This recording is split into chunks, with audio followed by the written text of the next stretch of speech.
Olá, sejam bem-vindos a mais um vídeo aqui na Safras TV. O meu nome é Gabriel Nascimento, repórter da Safras News, e hoje no quadro Conversa com Analista eu converso com o consultor de Safras e Mercado, especialista no mercado de trigo, Elcio Bento. Olá, Elcio, bem-vindo.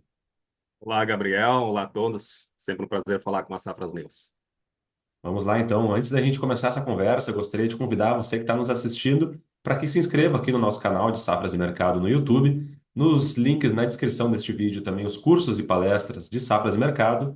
Nos sigam nas demais redes sociais que aparecem aí na sua tela. E também em safras.com.br, nosso site, você tem acesso à inscrição na plataforma Safras.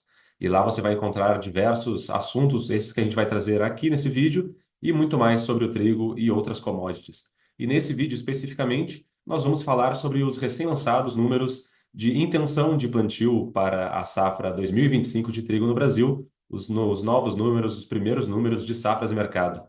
Elcio, vamos começar então com os destaques aí para essas projeções para a próxima safra. Um aumento de área plantada no Brasil. Gostaria que você trouxesse aí esse primeiro panorama geral a nível nacional.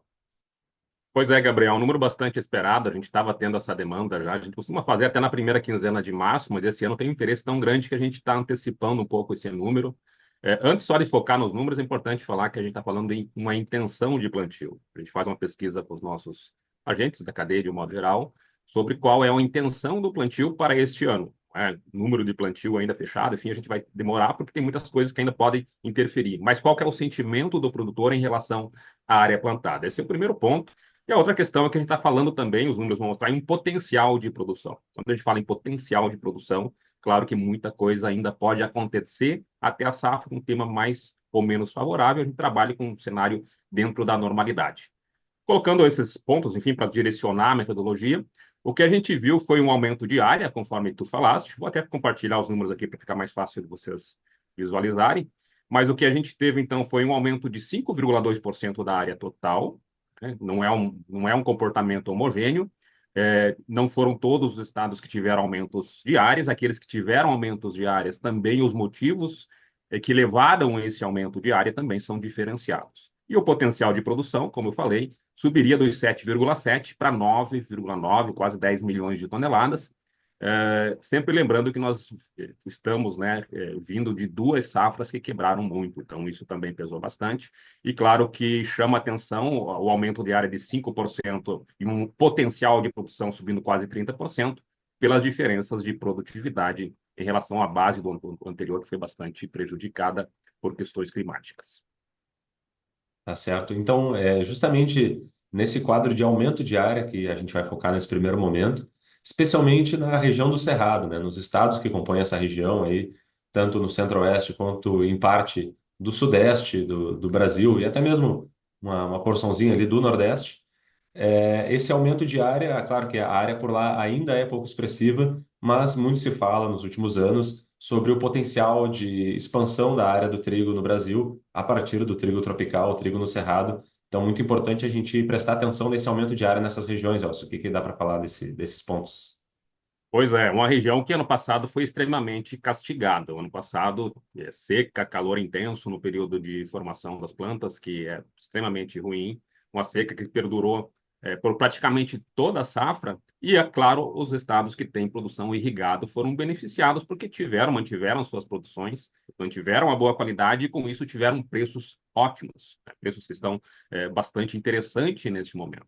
Então, se vocês perceberem as áreas nos estados é, do Cerrado como um todo, colocando aqui também São Paulo nessa conta, a gente tem os maiores aumentos de áreas, por exemplo, 8% em Minas Gerais. Caso Mineiro é interessante e traz meio uma realidade do que a gente verificou dentro do Cerrado como um todo, que é um desestímulo à produção no sequeiro, ou pelo menos até um retardamento da aquisição de sementes, para esperar uma maior definição do clima. O ano passado a gente teve um El Niño que, para a região do Cerrado, é de muita seca e calor. Para este ano, a gente está com um laninha mais fraco, ou até a neutralidade climática, que é mais positivo para a produção também no sequeiro. Mas, enfim, voltando, o que a gente vai ver nessas regiões são aumentos significativos em função do preço. A memória do produtor da quebra passada ainda é recente, por isso a questão climática está muito, muito discutida. mas o que a gente espera é uma elevação, especialmente nas áreas de irrigado, que tiveram ótimos resultados no ano passado. Vai subir mais que proporcionalmente nessas áreas de irrigado.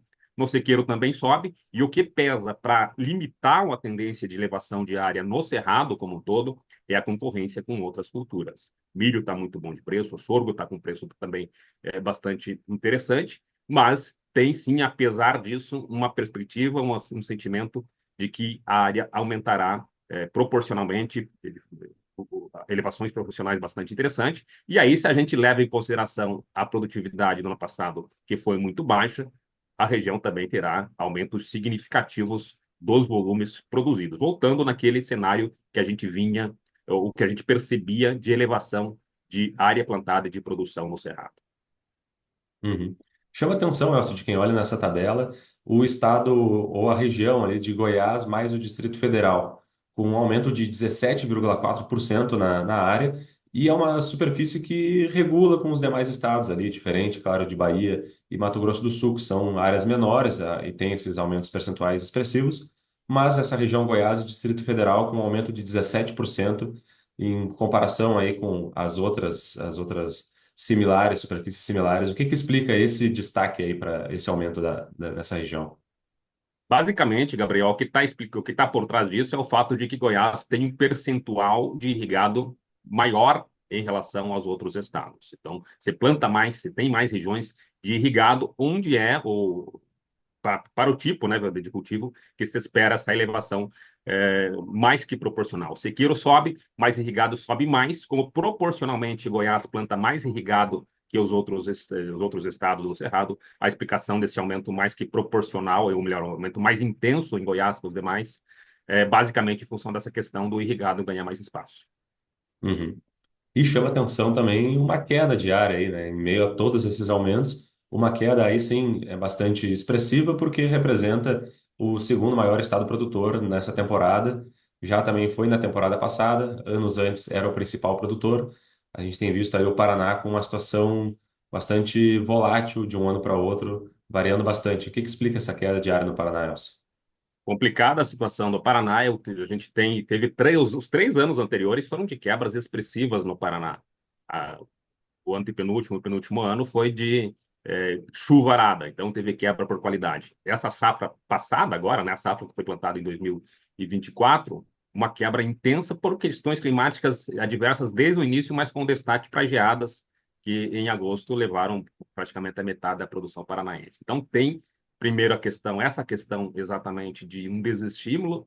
Por outro lado, o produtor sabe que como é o maior moageiro, a demanda interna vai ser sempre aquecida, né? Vai ser uma realidade de demanda por moinhos locais aquecida, isso é estimulante. Mas o que eu diria que, como fator principal para a gente não ter uma expansão maior da área plantada no Paraná, ou melhor, para não ter uma expansão, né, e ter essa redução, no caso paranaense, é o fato de que o milho safrinha está com preços excepcionais. A soja foi colhida no Paraná sem grandes atrasos, significa que o produtor poderá plantar o milho safrinha, não tem problemas de janela para plantar o milho safrinha, e com esses preços altos, a metade norte do Paraná, ou se a gente quiser ficar um pouco mais claro para quem conhece bem o Paraná, é uma região meio que uma diagonal que sai de Cornélio Procópio, no norte, até Cascavel, ou talvez um pouquinho mais ao sul, ao sudoeste, que é o Francisco Beltrão. Aí tem concorrência com o milho safrinha.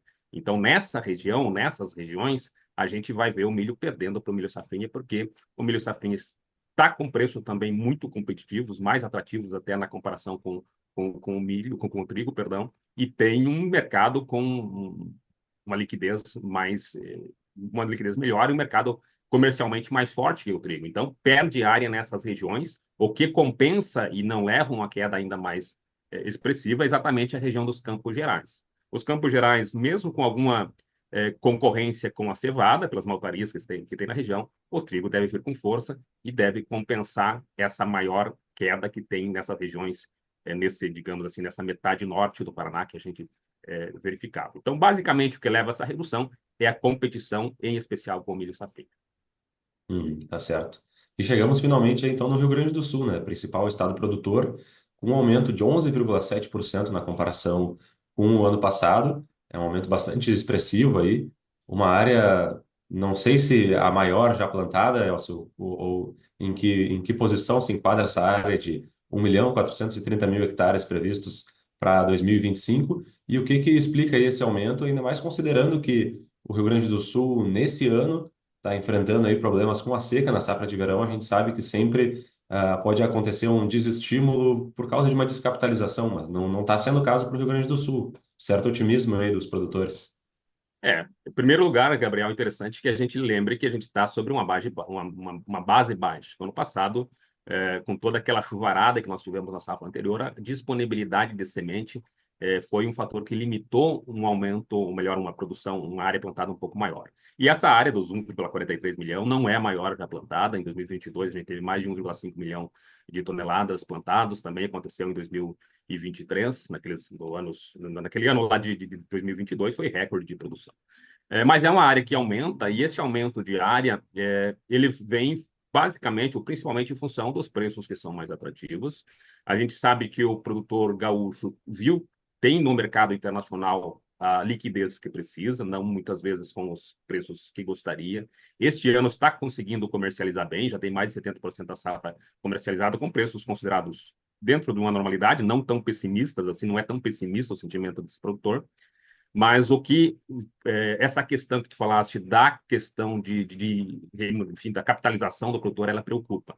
Em primeiro lugar, quando a gente fala em capitalização e em plantio, não necessariamente vai afetar no plantio, pode afetar a produtividade, porque quando o produtor está descapitalizado, ele tende a ser menos, investir menos em tecnologia. Quando investe menos em tecnologia, pode ser que a gente tenha rentabilidades mais fracas. A gente está trabalhando com a rentabilidade parecida com o ano passado, que já teve uma quebra por questão de chuva no finalzinho, mas mantém essa produtividade muito próxima do ano passado. E aí a gente vê que o aumento de área e produção são muito parecidos. Então, o aumento de área no Rio Grande do Sul, em primeiro lugar, vem porque não tem um grande concorrente para o trigo no Rio Grande do Sul. Não tem o milho safrinha, que pode ser plantado depois do trigo. Normalmente, o que acontece, quem planta soja planta trigo. Quem plantou milho de verão não vai plantar o trigo, porque daí o ciclo é mais comprido. Isso vale para Santa Catarina também. Mas, basicamente, para colocar um geral, assim, um aumento de safra do Rio Grande do Sul. Por quê? Porque é sobre uma base pequena e principalmente porque não tem uma concorrência com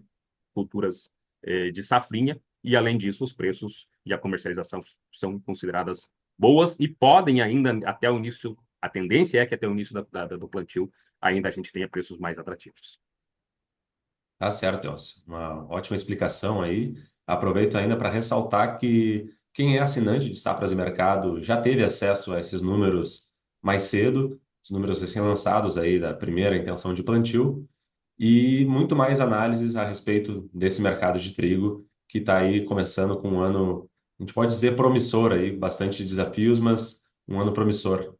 Elcio, te agradeço pelo teu tempo, pelas tuas informações. Reforço o convite para que se inscrevam aqui no canal de Safras e Mercado e aproveitem os cursos e palestras nos links na descrição. E voltamos mais adiante com novas informações aí sobre o mercado de trigo. Muito obrigado, Elcio. Obrigado, Gabriel. Agora torcer para que o clima seja positivo e que a gente tenha uma ótima safra de trigo neste ano de 2025. Um abraço a todos. Abraço.